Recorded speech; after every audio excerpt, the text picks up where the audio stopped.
રાધે રાધે રાધે. રાધે. જય સિયારામ. આપણે ઠાકુરજીની સેવા કેવી રીતે કરવી એના ઉપર પ્રવચન ચાલે છે.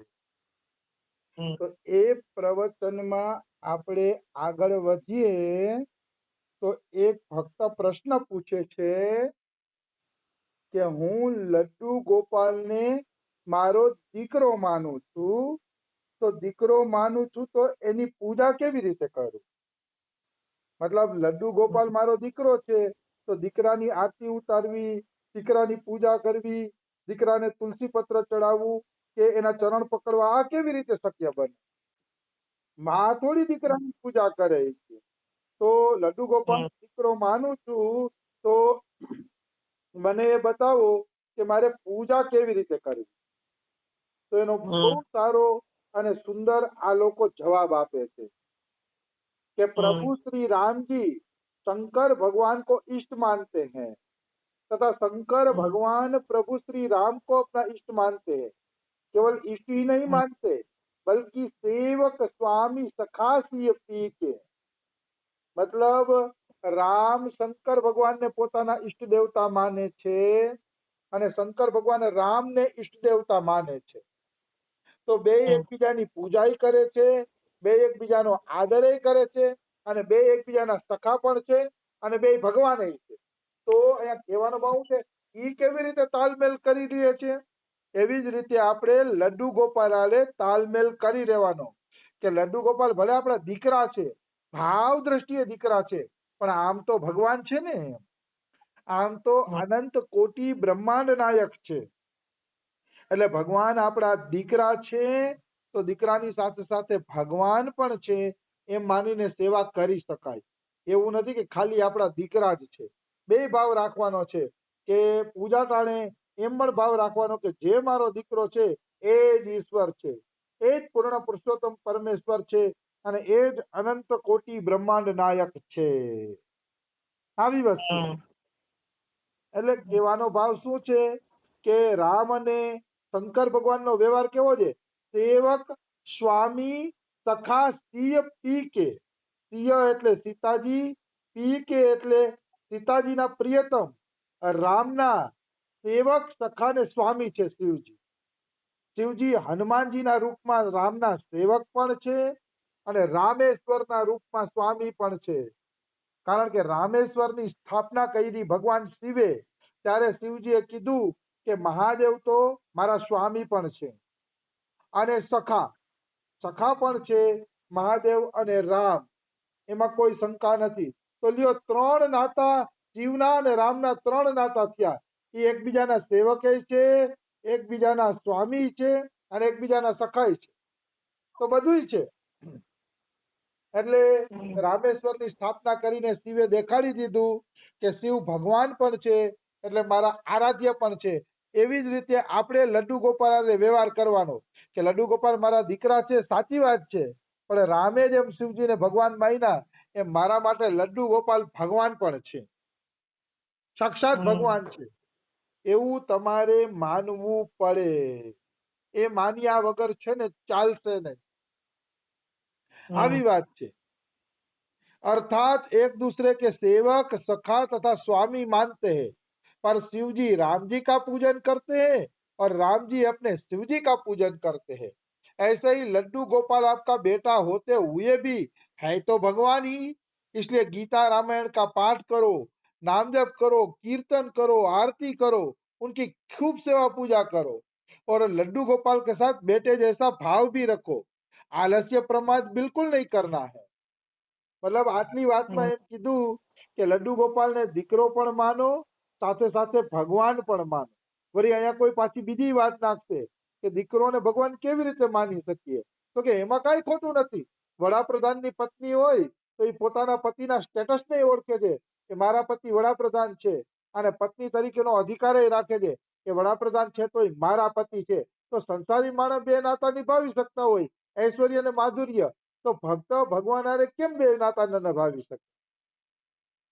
ભક્ત બે નાતા નભાવી શકે છે, નિશ્ચિત રૂપે નભાવી શકે છે, એમાં કિંચન માત્ર સંશય નથી. પણ મનુષ્યએ એ નાતો નિભાવવા માટે શાસ્ત્રનું જ્ઞાન અને ભગવાન પ્રત્યે પ્રેમ આ બે હોવું જરૂરી છે. શાસ્ત્ર દ્વારા જાણવાનું છે કે ભગવાન ભગવાન પણ છે અને પ્રેમ દ્વારા જાણવાનું છે કે ભગવાન હોવા છતાં પણ એ મારા પોતાના પણ છે. આવી વસ્તુ છે. એટલે ભગવાનના નામનો જપ કરો, કીર્તન કરો, આરતી કરો, સેવા પૂજા કરો, ખૂબ લાડ લડાવો ભગવાનને, કારણ કે એ આપણા પોતાના હોવા છતાંય ભગવાન છે. એટલે એમાં કોઈ દી આળસ પ્રમાદ કરવી નહીં. ઠાકુર સેવામાં કોઈ દી કોઈ આળસ પ્રમાદ કરવી નહીં. ખોટી દલીલો કરવી નહીં કે મારો એમાં પુત્રનો ભાવ છે તો હું એને ભગવાન માનીને કઈ રીતે સેવા પૂજા કરું, આવી કોઈ ખોટી વાતો મનમાં લાવવી નહીં. એને ભગવાન માની સેવા કરવાના એમ જ માનવાનું મારા ભગવાન છે, અથવા તો મારા પુત્રની સેવા કરું છું ભગવાન છે તોય કઈ વાંધો નથી. જશોદાજી પણ કૃષ્ણનો શણગાર ખૂબ જ કરતા. અમારા નંદગાંવની અંદર કાજલ કુંડ આવેલો છે. એટલે ઘણા લોકો મને કહેતા કે કાજલ કુંડના દર્શન કરવા જાજો. એની અંદર કાજલ કુંડ છે ને એની માટીને તમે ખોદશો ને તો કાજલ જેવી માટી નીકળશે. એટલે પેલે હું રુચિ નહોતો લેતો. મેં કીધું આ બધા વાતું તો કરે છે પણ હવે ક્યાં આમાં રુચિ લેવા જાવું એમ. એટલે હું બહુ કઈ રુચિ નહોતો લેતો. પણ એકવાર ભક્તોએ ધરાર કીધું કે આપણે કાજલ કુંડના દર્શન કરવા જ છે, આપણે કાજલ કુંડ જવું જ છે. કીધું હાલો તમારા બધાની ઈચ્છા છે તો જઈએ. મેં જોયું નહોતું પણ મેં પૂછતા પૂછતા પહોંચી જશે. તો નંદગાંવની બારોબાર કાજલ કુંડ છે. ત્યાં કાજલ કુંડે અમે ગયા. તો કાજલ કુંડની કથા એવી છે કે એકવાર જશોદાજીએ કૃષ્ણ ભગવાનને શણગાર્યા, તૈયાર કર્યા અને બહુ સરસ રીતે ભગવાન શ્રી કૃષ્ણને તૈયાર કરે છે માતા જશોદા. તો ખૂબ સરસ રીતે તૈયાર કર્યા ને પછી કૃષ્ણ કે માં હવે હું ગાયું ચરાવવા જાઉં? તો કે હા બેટા, હવે તું ગાયું ચરાવવા માટે જા, હવે તને હું નહીં રોકું કે. તો કૃષ્ણ ભગવાન ગાયું ચરાવવા ગયા.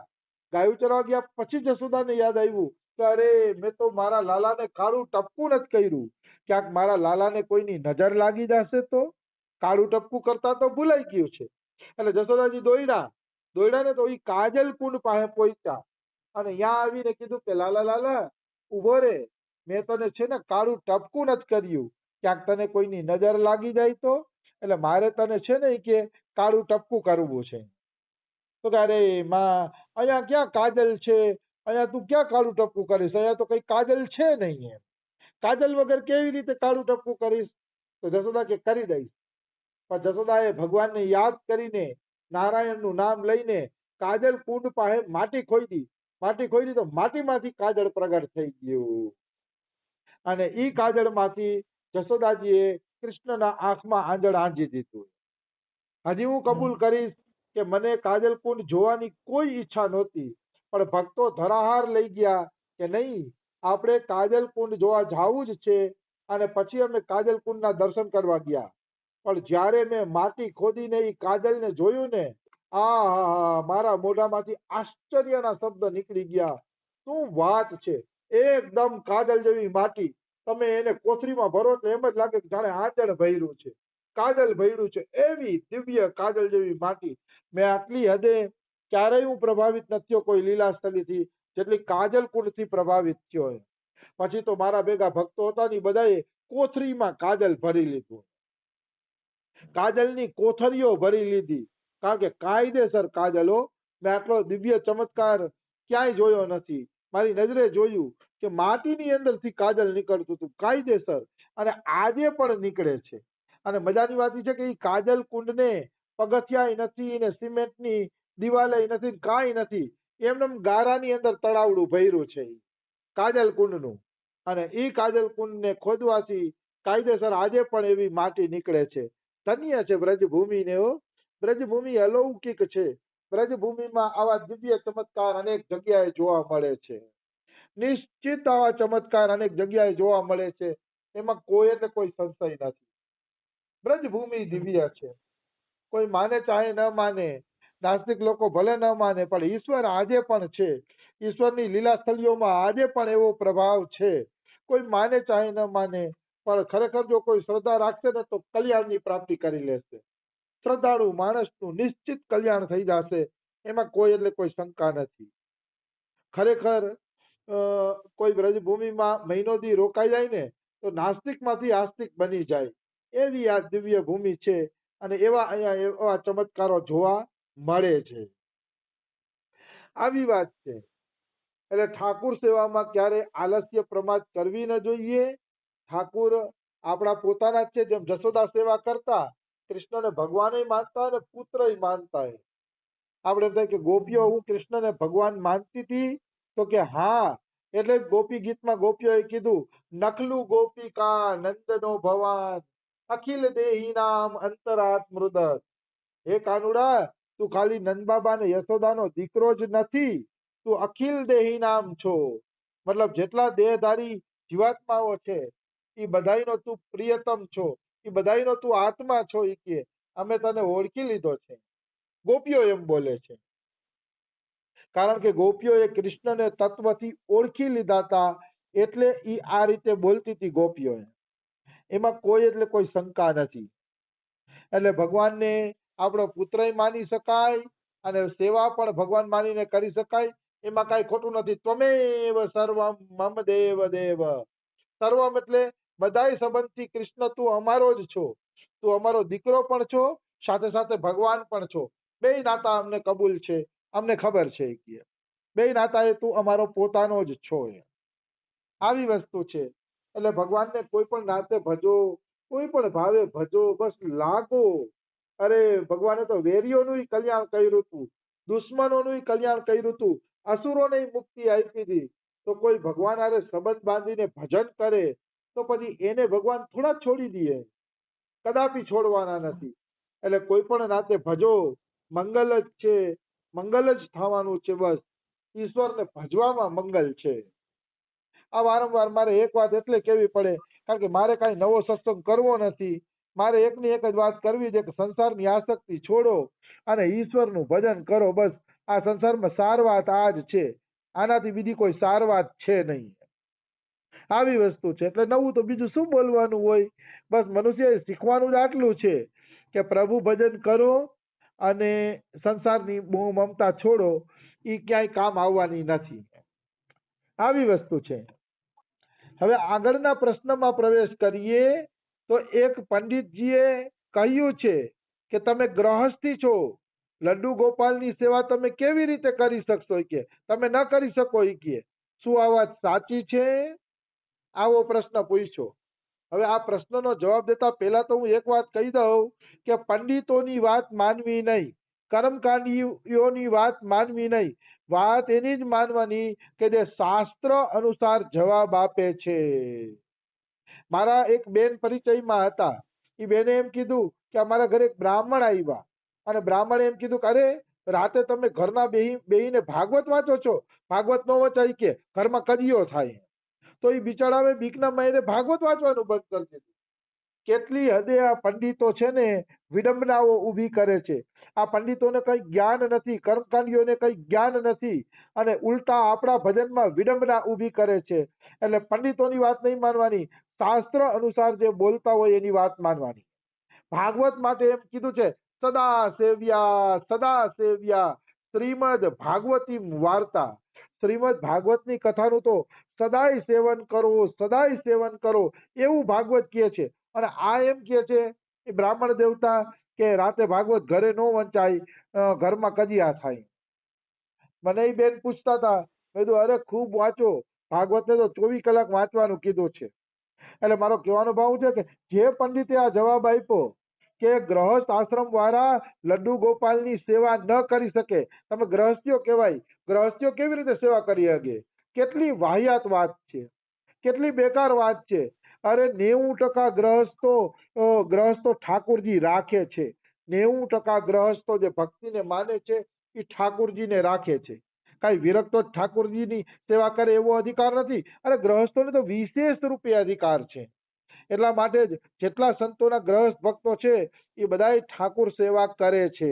આ તો મારી તરફથી જવાબ આપું છું. બાકી આનો જવાબ તો હું કાલે આપીશ, ચોપડીનો જવાબ. એમ કહેવાનો ભાવ છે આવા વાહિયાત પંડિતોની વાતો માનવી ન જોઈએ. એમાંય ભગવાનની ભજન છોડાવતો હોય એની વાત માનવી જ નહીં કોઈ દી.